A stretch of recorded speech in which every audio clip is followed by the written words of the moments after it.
நான் போய் ஓட்டு போட்டு வரேன். சீமானுக்கு போட்டு வரேன். அப்புறம் தளபதிக்கா? சரி நான் டிஎம்கே போட்டு வந்துடுறேன். நான் போய் ஓட்டு போட்டு வந்துடுறேன் முக ஸ்டாலினுக்கு.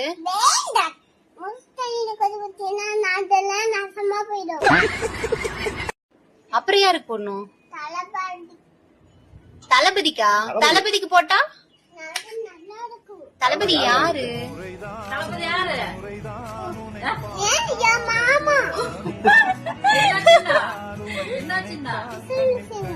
அவங்க டிஎம்கேக்கு தான் போடுவாங்களாம்.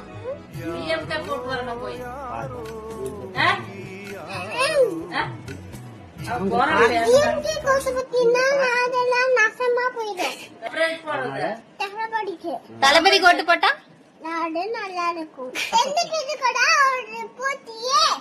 இங்க பாத்து